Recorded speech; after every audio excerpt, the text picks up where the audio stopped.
어스틴 주님의 교회에 오신 여러분들을 환영합니다. 하나님의 능력의 말씀으로 이 땅이 회복될 것을 기대합니다.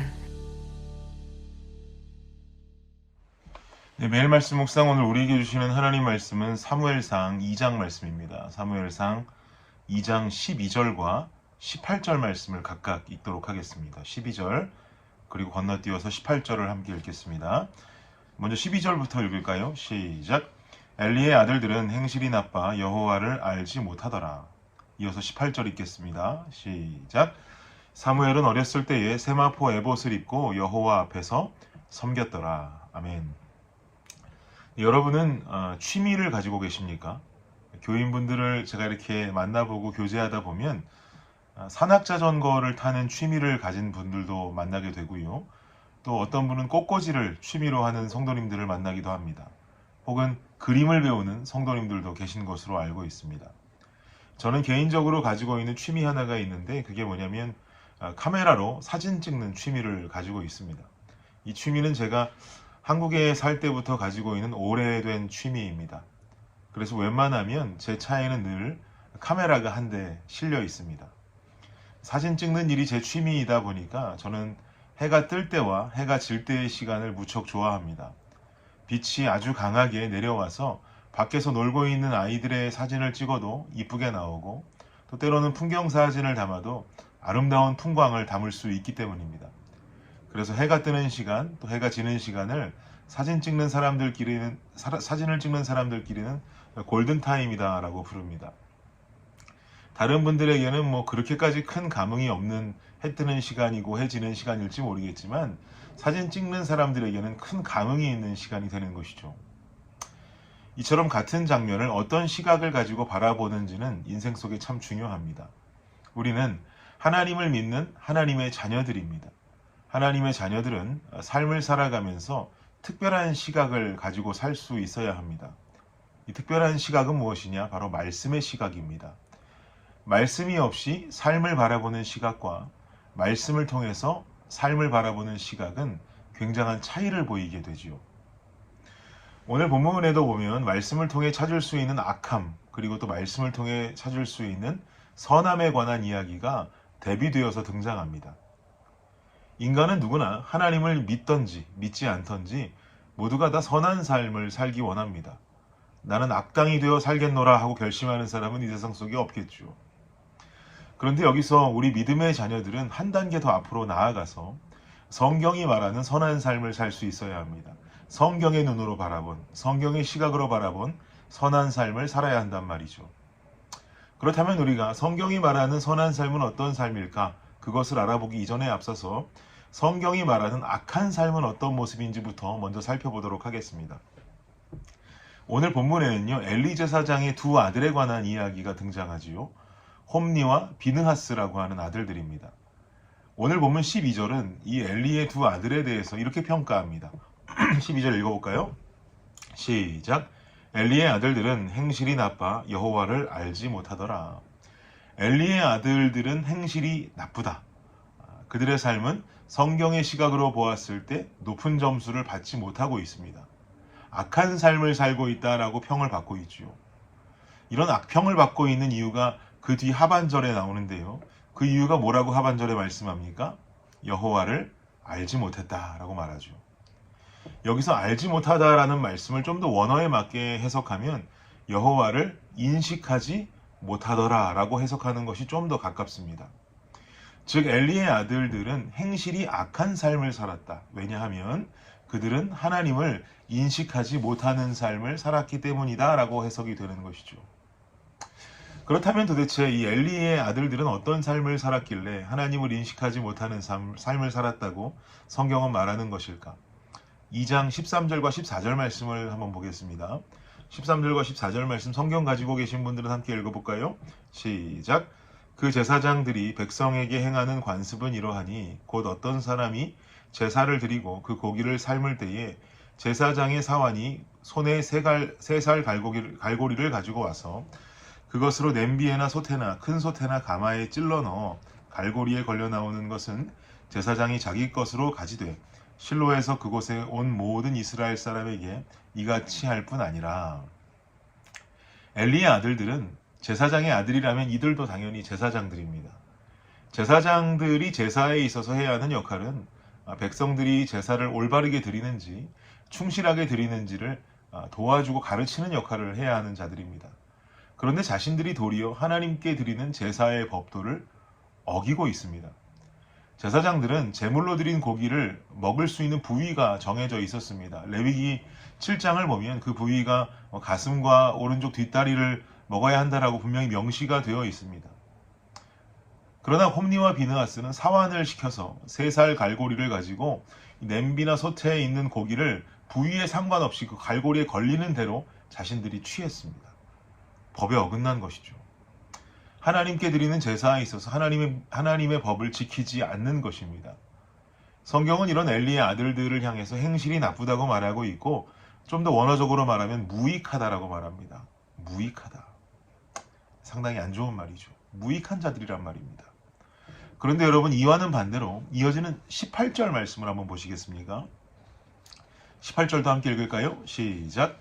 사무엘은 어렸을 때에 세마포 에봇을 입고 여호와 앞에서 섬겼더라. 성경은 엘리의 아들들, 이 홈니와 비느하스에게 향해 있던 어떤 스팟라이트를요, 옮겨서 한나의 아들인 사무엘에게로 그 조명을 비추고 있습니다. 그리고 사무엘에 대해서 말하기를 어렸을 때부터 세마포 에봇을 입고 여호와 앞에서 섬겼다라고 지금 기록하죠. 에봇이라고 하는 것은 제사장들의 옷입니다. 물론 어린 사무엘이 입는 세마포 에봇은 제사장들의 에봇과는 당연히 구분되는 옷이겠죠. 같은 것은 아닙니다. 그러나 사무엘이 에봇을 입었다라고 하는 것은 성소와 관련된 일을 돕는 역할을 하고 있다는 것을 우리는 알 수 있는 것입니다. 그만큼 어린 사무엘이었지만 성소의 일을 도울 수 있을 정도로 하나님 앞에 쓰임받는 종으로 성장하고 있다라는 말이죠. 이 부분이 바로 사무엘과 이 엘리의 두 아들이 대비되고 있는 장면입니다. 엘리의 아들들은 하나님을 인식하지 못하는 악한 삶, 무익한 삶을 살고 있습니다. 그러나 이에 반해서 사무엘은 세마포 에봇을 입고 하나님 성소에서 나오는 어떤 일들을 돕는 자로 그려집니다. 결국 말씀의 시각으로 우리에게 전해주고 있는 그리스도인으로서의 선한 삶은 삶 속에 하나님을 인식하는 삶을 살아야 한다는 거죠. 이는 곧 하나님을 경외하는 삶을 살아야 한다라고도 해석할 수 있습니다. 하나님을 경외하는 자, 그 삶이 바로 하나님의 시각으로 하나님이 찾기 원하시는 선한 자의 모습인 줄을 믿습니다.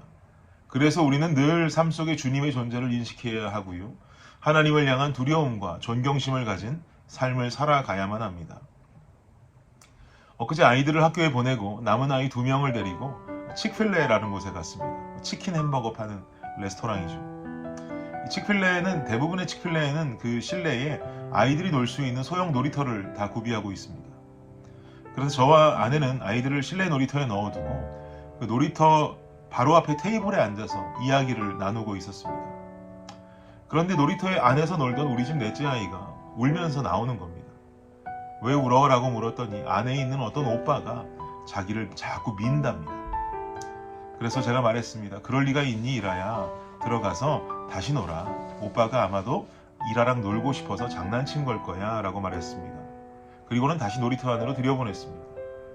그리고는 계속 아내랑 이야기를 이어가는데 자꾸 이라가 한 말이 마음에 좀 걸려서 그 놀이터가 유리창 안으로 이렇게 안이 보이는 놀이터였거든요. 테이블에 앉아서 아내랑 이야기를 나누면서 유리창을 통해서 자꾸 제가 이라의 모습을 살폈습니다. 그런데 정말 제법 덩치가 큰 사내아이 녀석이 우리 이라를 세게 확 미는 장면을 제가 목격한 것이죠. 이라 말이 맞았던 겁니다. 확 밀더라고요. 학교를 가야 하는 아이처럼이나 체격이 커 보였는데 홈스쿨을 하는지 어쩐지 모르겠지만 제법 덩치가 큰 녀석이 그 조그만 제 딸아이를 확 미는 겁니다. 그래서 제가 일어났습니다. 테이블에서 일어나서 놀이터 문을 열고 놀이터 안으로 들어갔습니다. 이미 제 등장에서부터 그 사내 아이는 겁에 질려버렸죠. 제가 그 아이를 붙잡고 무슨 혼을 내거나 무슨 말을 하겠습니까? 그냥 저는 아무 말도 하지 않았습니다.